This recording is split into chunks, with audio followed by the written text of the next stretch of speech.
Good morning. I want to talk a little bit about our game, Dark Age of Man, the role-playing game. And I want to talk about the setup and inciting incident portion of our session creation. So this is actually is the setup and the inciting incident information that the players will get, and of course I will reiterate come session launch for our Saturday game, August 20th. We are playing a 4-session chronicle. The chronicles are called Land of Dredge Chronicles. Chronicle 1 that we will play this Saturday is called A Bleak Winter.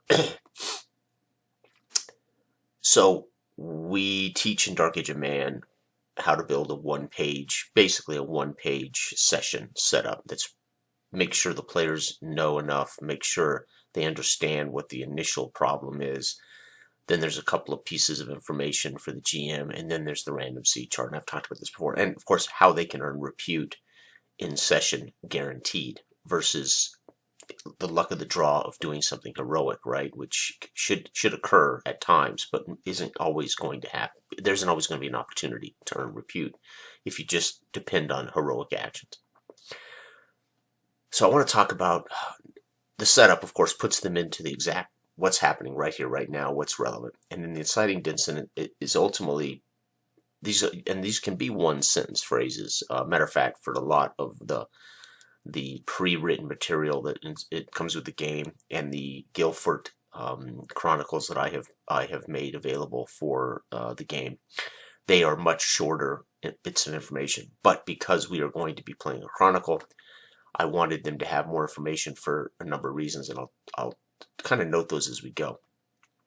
So it's a cold winter, so they know we're in winter. A poor autumn harvest and a now flooding dredge has exacerbated a current famine, so they know there's a famine. There is an increase in pagan rituals, poaching, and peasant unrest. So they know that this is the conflict. These are the dangerous things that are happening around Dredge. Nola and Sarah have been ordered to Howard Town Convent by Lady Washburn. These particular characters are only relevant as leftovers from my local session last Saturday. Nola and Sarah are peasant girls who are basically being ostracized for, no fault of their own. Okay, but I'll talk about why I'm bringing it up here.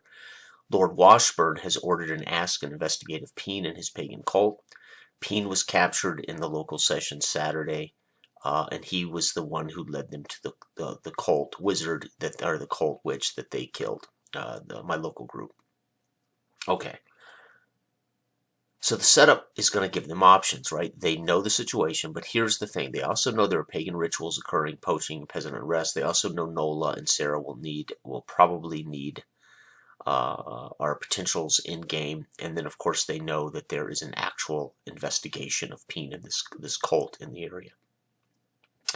This should cue the players. One, they could take part in discovering the pagan rituals on their own. They could attempt to deal with the famine on behalf of the session. They could deal with poachers. They could become poachers. They could rile a peasant unrest, or they could try to ease a peasant unrest. They could try to aid Nola and Sarah, or they could attempt to escort Nola and Sarah to Howard Town. They could become involved as the lead investigators for this Peen investigation of the cult, if they so choose to make a character that does that.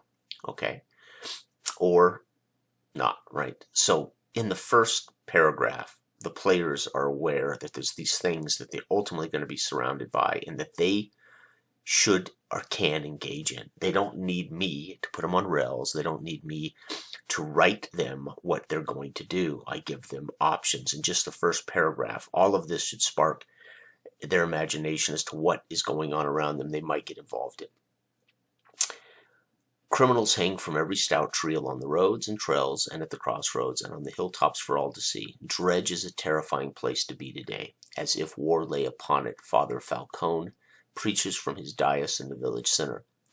There lay the odd body, dead from starvation and frozen to the ground. Washburn keeps the palisade gates closed and barred for fear of revolt. So this is just juice. to set the tone for immediately right this second how bleak this winter is. So bleak, so dangerous, Washburn keeps the palisade gates closed and barred. There are lots of vigilante justice as they're hanging quote-unquote criminals from trees, etc. Okay. Now this is the portion of the session where they're pretty much guaranteed, if they undertake the inciting incident, if they pretty much deal with something in this and solve it, they're pretty much guaranteed a repute point as an individual or group. Inciting incident. Lord Washburn is sending men and women emissaries to request all aldermen answer the call of pagans to be converted. So here's where players can put themselves in play. They can put themselves in as an emissary who's going to be sent to talk to an alderman. They could make themselves an alderman who's going to probably meet an emissary at the session start, right? So let's say Dale says, I make a small landowner alderman that lives in the northwest corner of Dredge. Well, he should expect that he's going to get a visit from a Washburn emissary that demands that he convert pagans, that he pressure his people to become converted. Okay. All poachers are to be dealt with extreme prejudice. This should signal to the players that if they see poaching or if they want to be poachers to try to ease the famine, they may become criminals, right? Outlaws, and their lives would be in danger. But there's choices here. They can go after poachers or they can become poachers.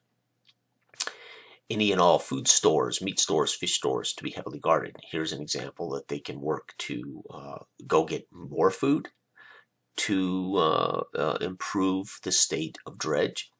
They could help guard these food stores. They would be on their toes, hopefully, that if there are rumors of peasants that are going to rob food stores, etc.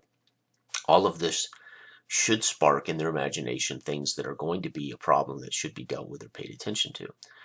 There is zero tolerance toward uninvited strangers, and Mort's mercenaries are considered capital offenders. Well, Mort is the evil enemy of Dredge, and very often sends his mercenaries into Dredge to rob, steal, plunder, investigate, just be ultimately in Dredge as spies. Well, they would now be considered, if caught, capital offenders. They should be hung immediately.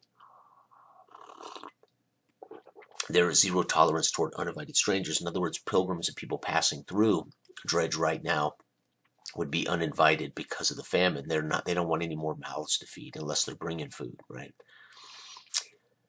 And then I dangle a rumor.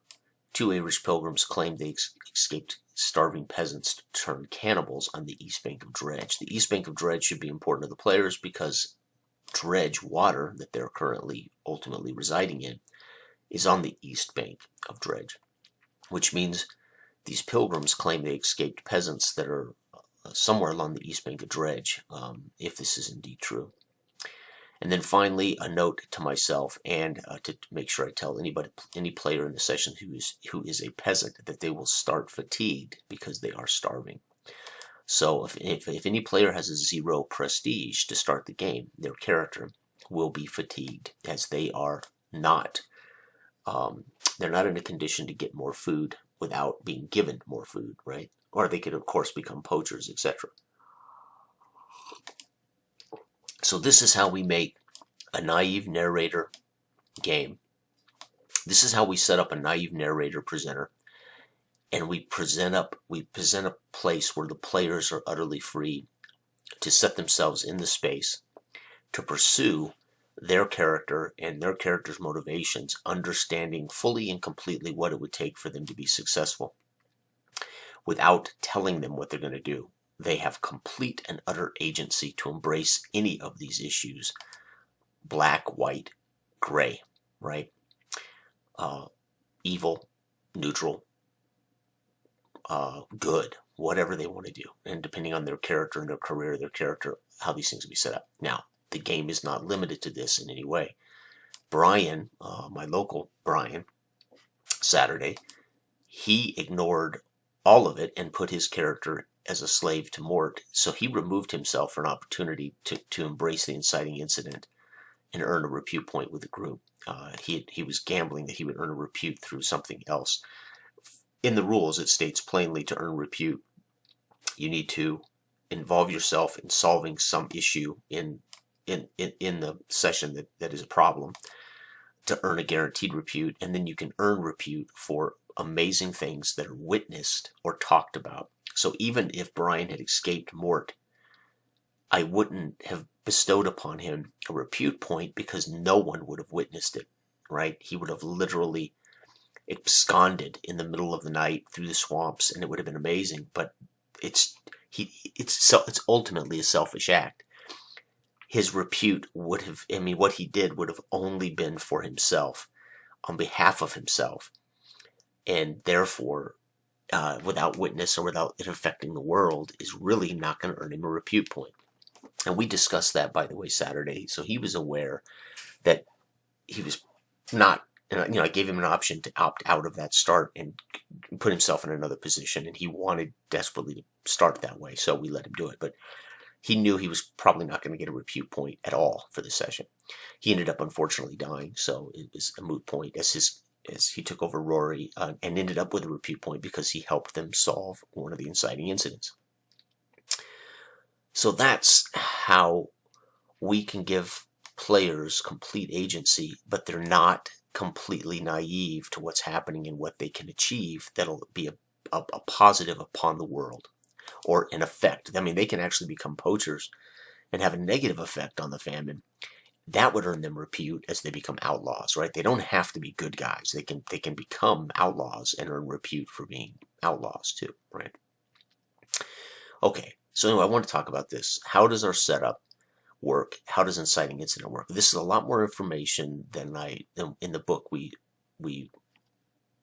suggest, but it shows you how much information we can give them, so it can give them plenty of opportunities to embrace the fiction that their character is going to find themselves in.